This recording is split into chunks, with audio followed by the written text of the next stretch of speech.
In today's lecture, we're going to be examining Chapter 13 of the text concerning police officer safety and stress related to policing.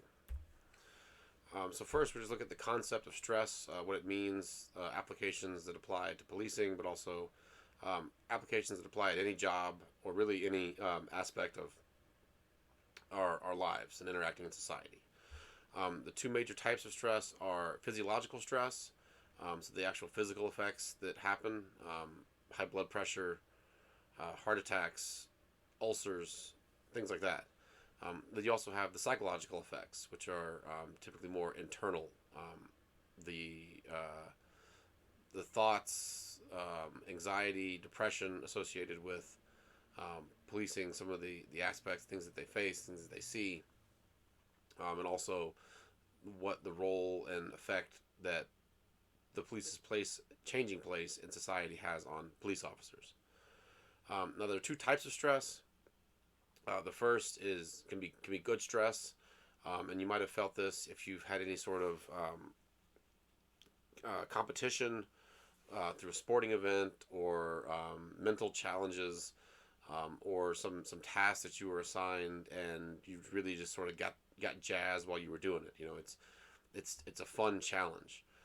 It's something where you can push your physical, mental abilities to try to overcome and accomplish, and then if you do complete that, or you're successful, or you win whatever competition you are engaging in, it can be a very satisfying feeling. Bad stress is it can physiologically feel similar to the good stress, but it has the negative connotation.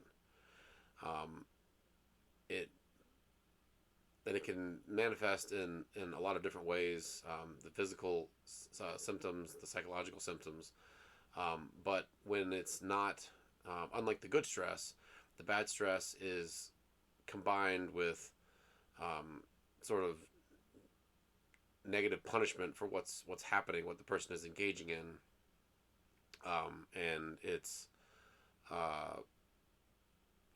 contributes to the anxiety, depression, some of the physical manifestations that go along with occupational stress, especially in policing. It can also take two forms, sort of temporally. You can have acute stress, sort of the immediate after effects of a high stress situation in policing. It might be being involved in officer-involved shooting, or seeing a fellow officer killed in the line of duty, being involved in a car wreck associated with a police chase, things like that. Or it could be chronic stress, every day having to do the same thing, to the point where now some officers, particularly those that deal in drug enforcement, have seen the negative effects of the war on drugs over 2 generations of community members. So you have some officers that have locked up fathers, grandfathers, and now they're locking up the sons and grandsons. That can weigh on them very heavily. Again, with one of the major issues being that we are asking police to do an unreasonable job. We've asked them to fight a war on American streets for the last 40 years that has only served to delegitimize them and polarize the community against police. So we're asking them to do an impossible task that is in and of itself creating, or at least contributing to very heavily, the high stress environment that police officers face. And again, that's one of the causes of police officers engaging in corruption or engaging in violence against community members. I'm not saying that to excuse the behavior. That's not what criminological explanations are meant to do with this type of behavior. This type of behavior or any type of behavior. We're not making excuses. We're offering causes, and then from those causes we look to better address those situations in the future. So right now, one of the major causes of police stress is having to do an illegitimate task of fighting an unwinnable war on drugs. That charge, that directive that we've placed on them, is contributing to their stressful environment, is contributing to the stress that they face physically, psychologically, and that is making them or at least contributing to them making bad decisions in certain situations. Also, it's contributing to them harboring negative opinions about particular community members. The war on drugs has disproportionately targeted inner city, urban environments, which are populated by non white community members. Police officers see those community members that they are, engaging in this war on drugs with, then that jades and clouds their opinion about all community members that share similar demographics. It's not right, it's not excusing the behavior, it's just identifying these practices and these sort of processes that police go through over the course of their careers that are contributing to them harboring racist, bigotous opinions, and then eventually those opinions manifesting themselves in prejudicial actions in the course of police work. Some of the sources of stress that police face, the police work itself that we talked about before, again, highlighted by the fact that we're asking them to fight this war on drugs, which is done more harm than good. We have more opioid deaths in the United States today, especially over the course of the last 10 years, than we've seen at any time in the past. Use of other drugs is at not necessarily record levels for some of the drugs, but it's fairly high.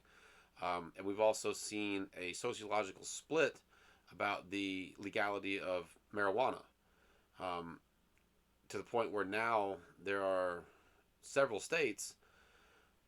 If you're in one state, then it can be a felony versus taking potentially one step across the state line, and now you're in possession of a legal recreational drug.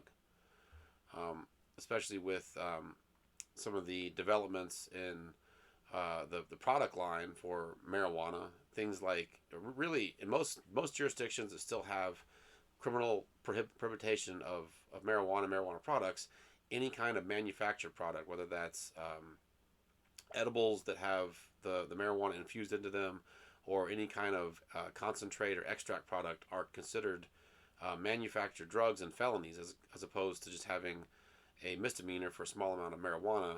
The same amount of a concentrate can just instantly result in a felony charge. So the job that we're asking police to do is difficult and stressful, and that's just the one aspect of war on drugs. You also have traffic control, domestic violence calls. There's a lot of things that police officers deal with on a daily basis that are extremely dangerous and extremely taxing on the individual that's doing the job. You also have the police organization, and we've talked about some of the issues of blocked access to promotions, how that can be even more problematic if you're talking about a minority officer or a female officer. Maybe you just don't know the right people in a particularly political department. There's a lot of things about police organizations that can be stressful for the members. Again, it's not just policing, it's any job. Any job is going to have what we can just call workplace bullshit that's going to potentially negatively impact the people that are there. How serious that is and the level to which each individual experiences it is unique to that person with their place within their own organization. But again, some of the aspects of police work and police organizations that we've talked about in the past make certain individuals more or less susceptible to those conditions. You also have the larger criminal justice system itself being overstressed, underfunded, and again, not equipped to handle the tasks that they've asked them to deal with. The issue of drug addiction in this country is a public health issue. We've tried addressing it from a criminal justice perspective, and it has failed. We have seen a 3,000% increase in SWAT raids. We've seen an explosion in overdose deaths and addiction. It is a mental health and public health issue. It is not a criminal justice issue. But while the criminal justice system is still being tasked with dealing with that, it creates various imbalances and sort of weak points along in the system.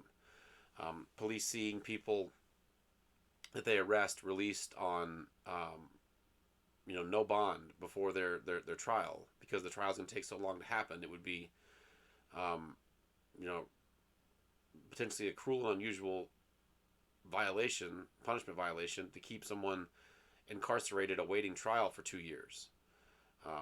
But the police, just basically see that someone that they arrested gets released. They don't really take into consideration the backlog that's happening in the court system when they're looking at that. They just see that elements of the system are failing while they're trying to do their job, and it makes it hard when they perceive that as a failure themselves. There's also the relationship with the public and the community, and in some cases, it's an earned stress that the police officers have committed jackass-like behavior in the community, and those individual officers face individual reprisal from the community in terms of their um, relationship, the way that they work with the community, but also for new officers, it's sort of an unfair burden that's placed upon them, that they're basically having to pay for all the sins of the past officers that wore the same uniform that they have. And that's part of the police operation, is that they have the uniform, that they're all sort of the same, that it's all part of the one department. But that means you have to take the good and the bad. And for a new officer, someone that hasn't engaged in negative actions toward the community, it can be a very hard thing to reconcile, that they're having to pay for these sins of the past, that instead of being able to work to try to change the situations in the past that caused those negative experiences. And then also, police are people, so they have things that come up in their lives, that they're in their families, with their kids, brothers and sisters, close friends they have to deal with, their parents. Maybe they were in the military in the past. They have issues coming from that. There's a lot of things that people bring to the table in any type of job, and then policing those things can be combined with some of these other stressors and create very intense situations. I'll talk about some of the outcomes of those situations on the next slide. You also have the issue of PTSD. Again, potentially that could be before in the police force. One of the so that they would try to remove anyone that has serious PTSD issues during the hiring process. But those conditions can manifest later, beyond that if there's something that happens that sort of synergizes with something that happened in the past. For instance, someone that was in the military over the course of the last 20 years, that might have been in a combat situation, and they were fine until they were in a similar situation in policing, and then that might have cropped up. Or it could just be related to incidents that take place on the police force themselves. Again, being involved in a shooting, being shot at, seeing other officers hurt or injured, or killed around you, even seeing suspects killed or seeing innocents killed. All those things can be very impactful on the ability for a police officer to maintain a good mental health situation. So it's important to address those issues when they come up, be very proactive in addressing them, because, again, part of the police subculture is, having the machismo, being tough, being a hard ass, saying that you don't need to talk about your feelings or something like that. When in reality, a lot of people could probably benefit from engaging in modern psychological techniques that have been developed to address these issues in individuals, or prevent them from becoming issues by thoroughly addressing them from a mental health standpoint. Immediate critical incident debriefing is important. Being able to talk to someone that is understanding of what's happening, that's not going to judge the person, just to be able to review what happened in their mind, in the immediate aftermath, or in the being relatively soon after it takes place. The problem with that is oftentimes these incidents that cause this are subject to criminal investigation, and so you have to worry about that as a potential suspect in a criminal investigation, I don't know if I've said it in this class, but for my intro class, the best bet when you are the subject of a criminal investigation is to shut up.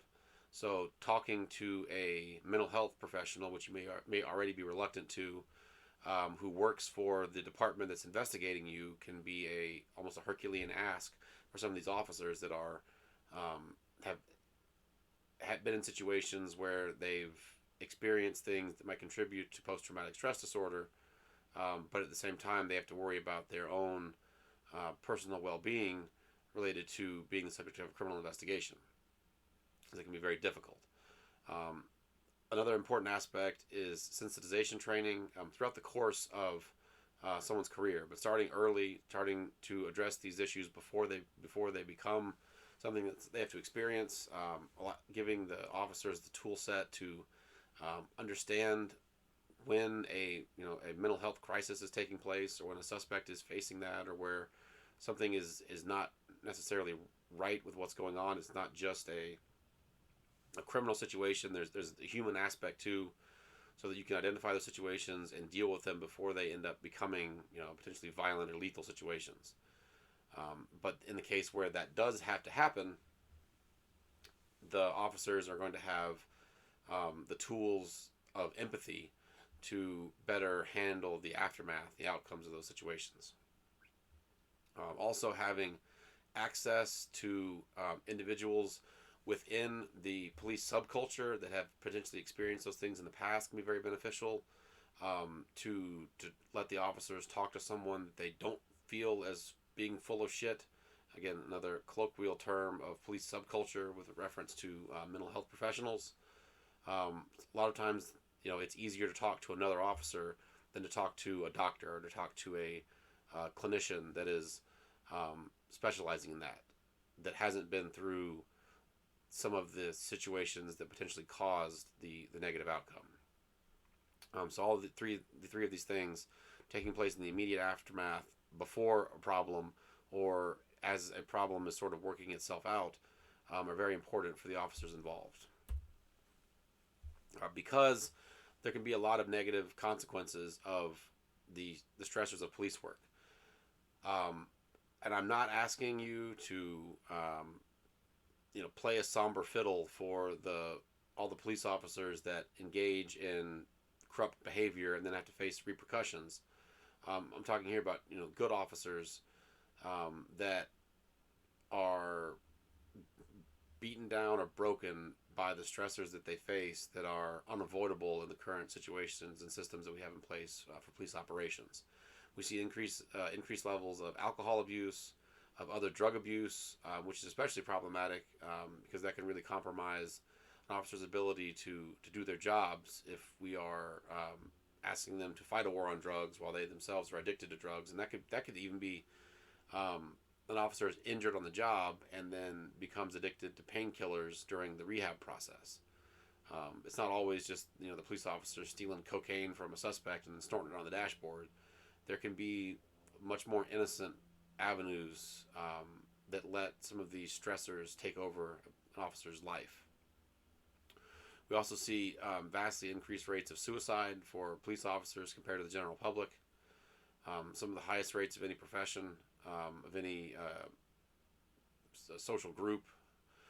And then all of these things can bleed over into the family. So their significant others, their children, they can face the outcomes of these occupational stresses as well. And that all brings us back to the point of police work is dangerous.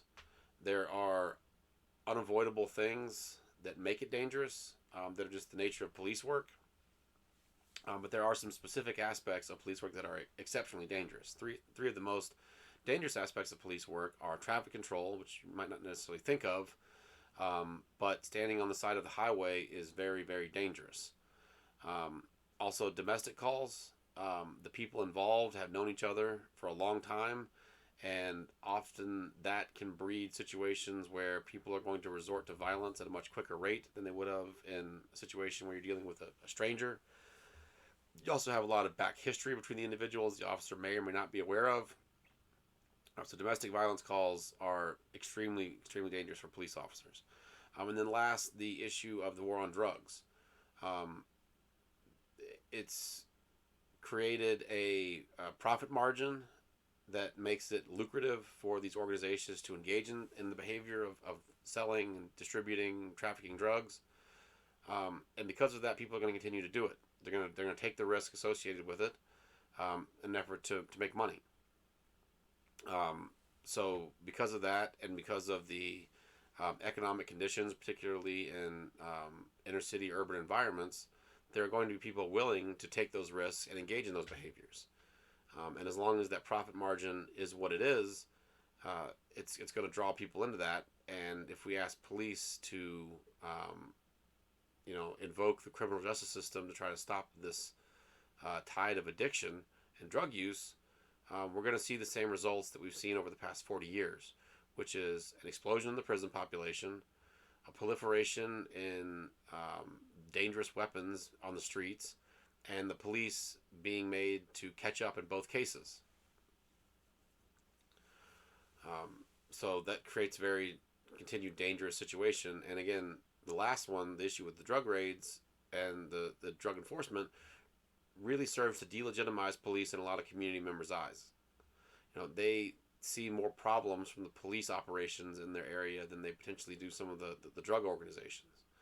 And it really ties the hands of police and prevents them from doing things that might be more beneficial to the overall community, because they're doing the same status quo thing they've been doing for the last 40 years. So sort of think about what are some of the things that could be done to address traffic, domestic violence calls, and the level to which we ask the police to continue to fight the war on drugs, and how that time may be better spent in other aspects of police work that may not be as stressful on the officers themselves. So again, overview of the stressors that police face and some of the dangers of police operations. Again, I'm not really trying to change anyone's opinion by showing how dangerous police work is. Police officers know that it's dangerous when they get into the field. It's just sort of the reality of where we're at, and looking at some of the effects that has on the ability of police officers to potentially give the services that we would like them to deliver to us as the citizens.